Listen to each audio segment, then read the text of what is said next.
Hi there guys, welcome to Dino's Vault, and I have the new 2025 Pulsar RS 200 for you guys that has been updated with a few changes. I'll bring you the ride impression separately. This is primarily a walk around feature of the new color variants that have been launched. I have both the color variants. I have the black color as well as the white color, and this is Varun Bajaj for you. So for getting the best deals on your Bajaj vehicles, feel free to reach out to Varun Bajaj here in Hyderabad. Now, looking at what are the updates the RS 200 gets for the year 2025, the design overhaul remains the same. It doesn't get the design overhaul that the fanboys have been craving for or hoping for. Now it's been around for quite a long time, maybe a decade, and still it comes across as a force to reckon with. It is one of the fastest Pulsars. At one point in time when it was first launched, it used to give a higher capacity bikes, even 250cc bikes, a run for the money. That was the kind of power it packed within itself. And now, of course, with the BS6 phase 2 update, the E20 compliant engines and all, it still offers a good amount of excitement and thrill that the Pulsar stands up for, or the Pulsar name stands up for. So having a look at the black color, I love the way the bodywork is chiseled. I love the smoked front windscreen. If you can come forward, I love the dual projector headlamp layout. I think this is still the most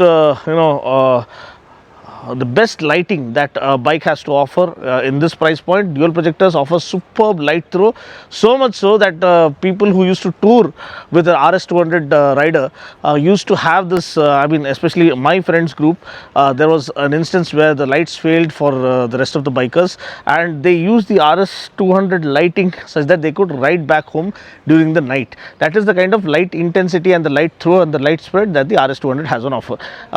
Turn blinkers are LED, that's good.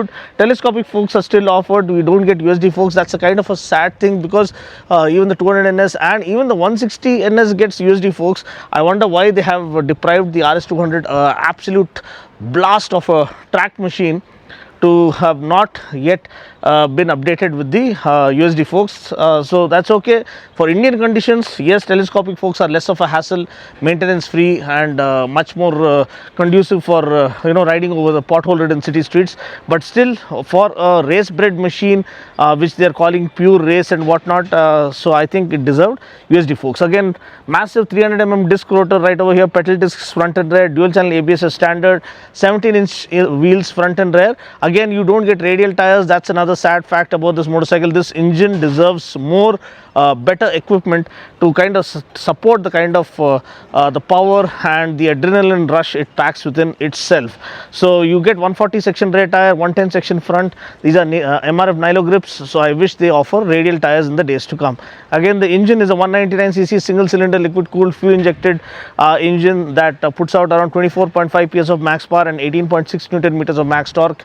Gets a 6-speed gearbox. Again, look at the way the body is chiseled, meticulously crafted to perfection. Nothing even comes close to match the kind of design language that the RS 200 has, and everything else is also practically laid out. Say for instance, the seat is 810mm, so I can hop on easily. Even an average height rider can feel comfortable on this bike, and you don't have to sacrifice a lot of ground clearance as well.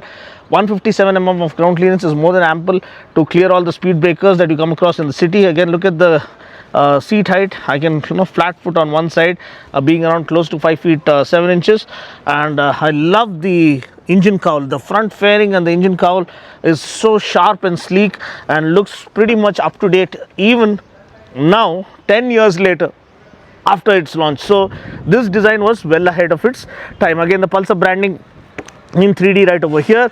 The bike not only gets dual channel ABS, it also gets the safety net of a slipper clutch, so faster downshifts without running the risk of the rear wheel locking or hopping, and a lighter clutch pull offers a fatigue free riding experience. The first bike to offer a perimeter frame in its class, in its price range. Again, this is a feature that is saved for super bikes, but you get a perimeter frame, means supreme straight line stability, great agility and flickability, and superb handling characteristics.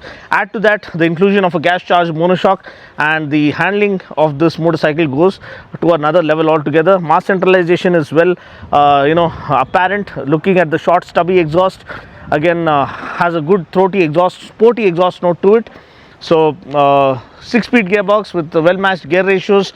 Again, the seat is well laid out for the rider as well as the pillion, and you have integrated grab bars for the pillion for those who are wondering where the grab bars are, and also you have stop lamp integrated into the turn blinkers. If you can come to and focus the white color now, you can have a look at the RS badging right over here. It looks pretty much apparent, nice and vibrant, and you have the tail lamp right over here integrated into the turn blinkers, and you can see the turn blinkers are here. So I am having mixed opinion as to whether it blends with the rest of the design or not. So what is your opinion? Do you think it blends with the rest of the design, or will it grow on us with time? I'm not sure. I seriously feel that the RS200 deserves a major overhaul for the kind of cult following it enjoys. Again, looking at the handlebar is not too low set, it is properly set such that you don't have to bend too much, so you can sit upright and ride the motorcycle without feeling fatigued, because the riding posture is well sorted. I mean, as I told you, you don't have to bend forward too much. So for city commutes, for sport touring, I think this is a well set clip-on handlebar of good quality. And again, you have engine kill switch right over here, you have high beam flasher right over here, and another major inclusion is the speedo console. Now this is the same speedo console that we see on the NS200, that is perfectly incorporated into the dash. So once I turn on the ignition, this is the kind of animation that greets you.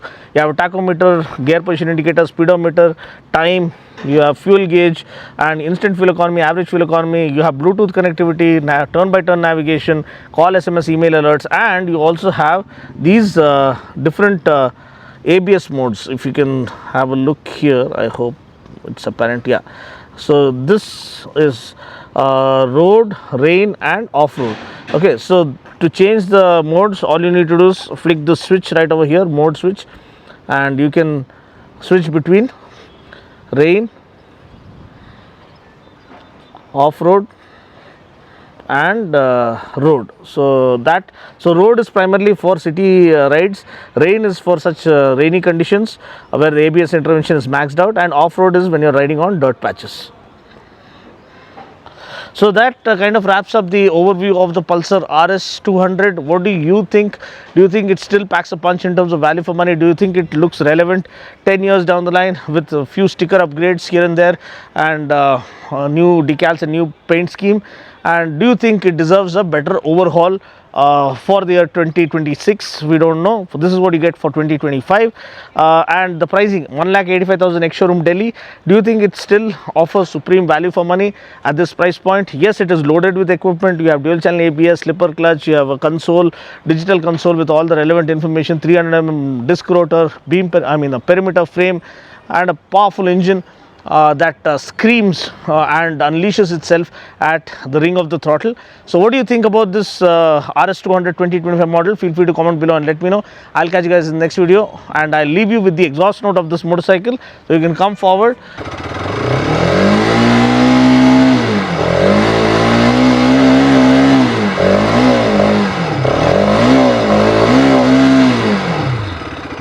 So that was the exhaust note of the motorcycle. If you like what you see and want to see more pure automobile content, stay tuned to Dino's Vault. I'll catch you guys in the next video. Until then, take care, God bless, and ride safe.